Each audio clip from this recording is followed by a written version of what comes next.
On this episode of Still Loading, the History of RTS Games Part 5.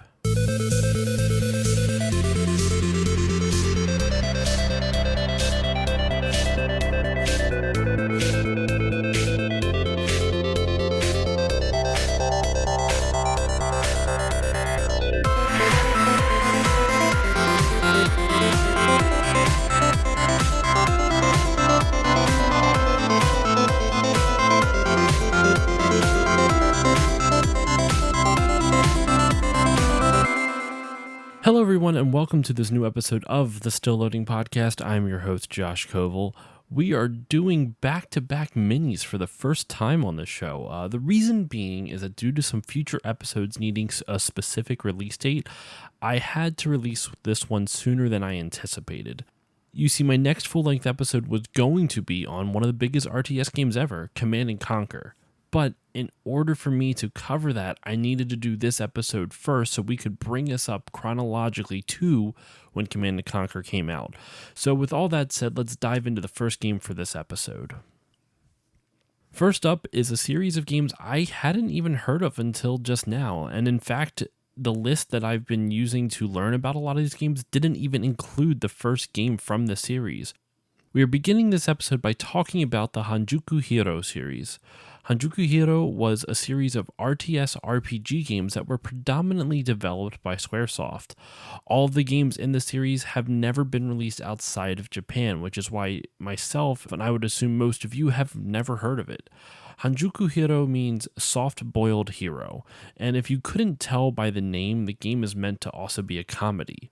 The first game was released in 1988 for the Famicom and was simply named Hanjukuhiro. Its sequel was released on the Super Famicom in 1992 and was later ported to the WonderSwan, which is a relatively obscure Japanese handheld that was actually made by Bandai. The name of this sequel was called Hanjukuhiro a Sakayo Hanjukunare, which translates to soft-boiled hero, let the world become soft-boiled. And real quickly, here are the other games in the series. Hanjukuhiro Tai 3D for the PS2 was released in 2003. That translates to Soft-Boiled Hero versus 3D. Egg Monster Hero for the DS was released in 2005. This game was a spin-off, and it's pretty much just a straight-up RPG, not really any RTS elements. Finally, Hanjukuhiro 4, 7 Nin no Hanjukuhiro for the PS2 was released in 2005. I honestly don't know much about this series or its gameplay. I was able to find some videos, but since the game is in Japanese, it was hard to follow what each command did. However, from what I was able to look up, the player is tasked with defending their home nation from an enemy nation. They will have to create units and direct them on the map and have them move in real time to fight the enemy. Once a fight happens, it zooms into the battle and a JRPG battle screen appears for the player to choose their unit's moves. It also seems like you can incubate eggs to hatch monsters that will then fight for you. There are also options to check the stats of the player's empire, their army stats, view their fortifications, and train, which I'm assuming means it helps you level up your units. I'm extremely curious about this game, and I would love to learn more about it, but sadly I don't know much more about the gameplay. But it is worth noting that this game series was loaded with talented game devs. The director of every game in this series was Takashi Tokita, who was the lead game designer for Final Fantasy IV, the director of Chrono Trigger, the event planner for Final Fantasy VII, and also the director for the first Parasite Eve game. And these are just the highlights that stuck out to me. He has worked on so many games developed by Squaresoft. The composers for the series are also incredibly talented. Nobuo Uematsu of Final Fantasy fame composed the soundtrack for the first game in the series, and he co-wrote the soundtrack for the fourth game. The composer of the Dragon Quest games, Koichi Sugiyama, composed the music for the second game. And with all the talent behind the series, I'm really tempted to dive in and give this game a real try, if I can find a fan translation of it, that is. With all that said, the series really didn't innovate much in terms of the RTS genre, but I thought it was notable for the mere fact it was developed by Square and just the sheer amount of talent and amazing people who worked on it. Up next is a game called Metal Marines. This game was developed by Namco for the Super Nintendo in 1993, but was later ported to the PC by Mindscape in 1994. Metal Marines is kind of a hybrid between SimCity and an RTS. Your main objective is to build units called Metal Marines and send them over to the enemy's base to take them out. Your two primary resources are money and energy, which you use to build buildings as well as the metal marines themselves. In order to get more energy, you must build energy plants. To generate more money, you build supply headquarters. The enemy will periodically attack you with missiles as well as their own metal marines, so you have to keep your base's defenses up and running. You can eventually upgrade your metal marines' weapons with the addition of gun pods. Overall, there isn't much else to say about this game, and I wanted to include it because this was the first real RTS in North America for Super Nintendo. At least based off the list that I've been using, it's the first one that I could find. And I know I mentioned other games that were ported to the SNES, but this one feels like a true all-in-one package compared to the others, which really only had just elements of the RTS genre. Moving on, we are going to dive into the start of a series of games called The Settlers. The Settlers game series was developed by German developer Blue Byte, and the first entry in the series was released in 1993 for the Amiga. This game is classified as a city builder RTS hybrid, but the reason I'm including it on this episode is because of how much it reminds me of what we know RTS games to be now. In the first Settlers game, you start out by placing your castle on the map to start your kingdom. From there, the game handles a lot of the gameplay automatically through AI, and the player gives more general directions instead of strict instructions like you see in RTS games. For example, when your population gets too high, you must instruct your serfs/villagers to build a new warehouse for them to occupy. Once the warehouse is constructed, your population cap increases and you can have more serfs. There are a few things players have to keep in mind though. First, they must ensure that they have a good supply of tools. Unlike most other RTS games where players can just instruct their workers to build a building with resources, players in Settlers must have the proper amount of resources as well as the proper tool to construct the building. Sometimes, even if a building is constructed, if the proper tool is not available, the building will be useless. An example of this is if we build a blacksmith and there's no villager occupying the house, it's usually because the player did not make the correct tool for a villager to become a blacksmith. The other thing players need to be mindful of is transportation and roadways. Players must manually place and build the roadways connecting each of the buildings and locations. Workers can only travel on the roadway, so optimal placement is incredibly important. Players must also set down flags along the road to act as transportation hubs. When a villager is carrying an item, they will bring it to that transportation hub/flag, set it down, and wait for the next villager to come pick it up, basically creating a sort of supply line. In order to expand their territory, players need to build military complexes near the border of their kingdom. They can set how many serfs will become knights to help expand their army. If the player wishes, they can attack the enemy by selecting the building they want to attack and how many knights they wish to send. This game reminds me of a more modern RTS because of the management of workers and instructing them to build new buildings. Thinking of games like StarCraft and Warcraft and Age of Empires, you have your worker units and your military units, and this game reminds me of that. However, where this game differs from RTS games is that you have no direct control over your units.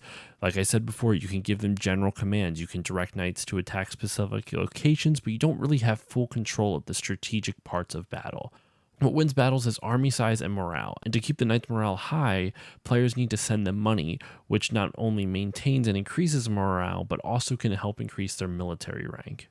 The Settler series has seen releases in it as recently as 2010, and even though this game isn't the most accurate RTS compared to what will be coming, it's still a really interesting game and worth talking about. Next is another 1993 release called Stronghold. Stronghold was developed by Storefront Studios for MS-DOS and the FM Towns, which is a Japanese home computer brand, and the PC-98. This game, like Settlers, is a hybrid RTS and city building game.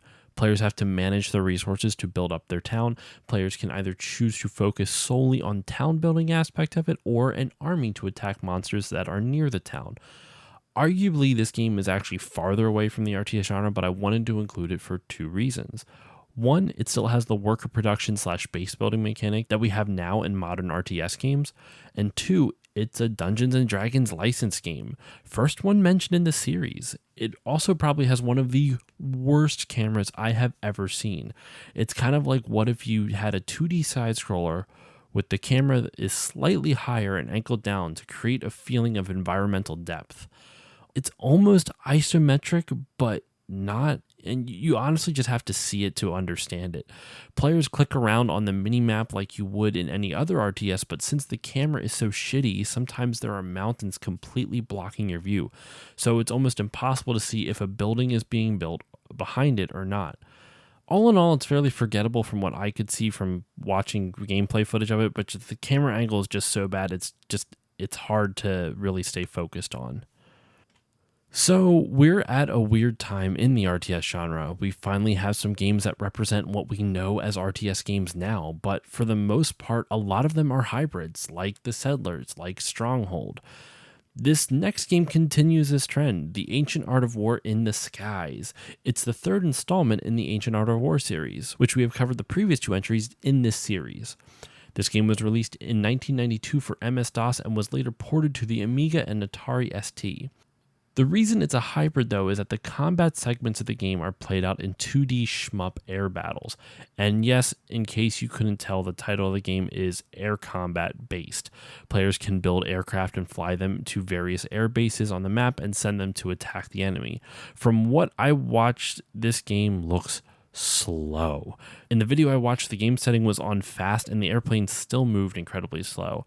Overall, it looks pretty decent and has really fun graphics for the time, but nothing to go crazy over. Now we are up to a game called K240, which was developed by Celestial Software for the Amiga in 1994. This game was a bit of a dark horse for me, and what I mean by that is I was going to write it off as just another bland RTS and city builder hybrid game, which kind of seems to be the theme of this episode with how many games I've covered that just blends those two styles. 1993 to 94 seems to be the year of the RTS city builder hybrid. Anyway, I was originally not going to cover this game because it seemed somewhat bland. However, in doing research for this episode, I came across a video from a YouTube channel called Gouldfish on Games, which is spelled Gouldfish, all one word, Gouldfish on Games. And they did a video review of this game. And after watching it, I was thoroughly impressed. The basic premise of the game is you are building space colonies on a cluster of asteroids and mining them for ore, all while several different enemy alien races are out there trying to obtain the ore on the same asteroids as you. There isn't much story to this game, but the intro cutscene is incredibly cinematic for its time. This game is fairly complex, and in all honesty, Gouldfish's video does a much better job of explaining it than I could, and I'll provide a link to it in the show notes. But to at least give you a basic overview of the gameplay, I'll talk about some of the game mechanics. There are several scenarios that players can choose to play through depending on which alien race they want to face. Players must construct a variety of buildings to survive and keep their population on the asteroid alive. Some buildings take radiation out of the atmosphere, which helps keep the asteroid population alive. Solar panels and generators provide power. Mines collect the ore. Storage facilities store that ore for later use. There are multiple asteroids players can colonize throughout each scenario, and they all appear on the map that the player can then select a single asteroid and view what is happening on there. They can send spy satellites to spy on enemy asteroids, but besides building multiple bases, players will also have to build up their army to protect not just themselves from the alien attacks, but also to go out and destroy the enemy with their military. What makes this game stand out to me is its UI. For its time, it had fairly easy to use and understand UI. My only gripe is that unless you have the manual, it's a bit of a guessing game as to which symbol does which action. However, this was the standard at the time, so while it's frustrating to modern sensibilities, it wasn't anything out of the ordinary when it was released. But what is cool about this UI is that it's pretty customizable. Instead of having to click through all the different icons and see which other actions they branch into, players can select buttons to appear on the right side of the screen to click on more quickly and easily. Kind of like setting certain commands to a hotkey. Overall, K240 is a really interesting game, and I'm kind of hoping I can find a way to play it on modern PCs. Our final game for this episode has one of the strangest titles for a game I have ever heard. Our final game is called Baldies. Baldies. Baldies. It was developed by Creative Edge Software and released in 1995 for the Jaguar CD of all systems, but it was later ported to the PC, PS1, and Sega Saturn. Baldi's is once again a hybrid type of game, but with a much stronger focus on the RTS aspects of its game design. In the game, the player controls a race of beings known as the Baldies, and go figure they're bald. They must then help the Baldies to defeat and kill an enemy race of beings called the Harrys. You can guess what they look like. There are 20 different levels that span through 5 different worlds for the players to play through to aid the Baldies in their never-ending campaign against the Harrys. Now, it's not uncommon for games to want you to eliminate enemies, but the juxtaposition of how adorable the art and music are in this game compared to the call for genocide of the Harrys is pretty stark. There are 4 different types of Baldi's players can choose to create: workers, builders, soldiers, and scientists. Each Baldi type has a very specific purpose. Most of them are obvious. Soldiers are for fighting and sending to attack the Harrys. Builders are to build structures and bases, but they also need to occupy those buildings in order to maintain them. Scientists research new technologies by studying animals on the map. However, some of their research doesn't always work to benefit the civilization. Sometimes it hurts them, so you never really know what you're going to get. And finally, the workers provide energy to terraform more land for the civilization to expand to. But all of these different types of Baldies can be reassigned to one job as well. Players can place Baldies in a room in a house and have them breed like crazy. Though I'm fairly sure their population is all men, so I'd really love to know how their scientists figure out how procreation works with an entirely male species. There are a lot of strategies that players can use to defeat the Harrys. Traps can be set that do a number of things to the Harrys, like burning them alive, exploding them, etc. Players can also research a skunk bomb that will flush out the Harrys out of their homes, which leaves them open to fire from the Baldies. This game honestly just feels like what if Happy Tree Friends got mixed up with a Lemmings RTS.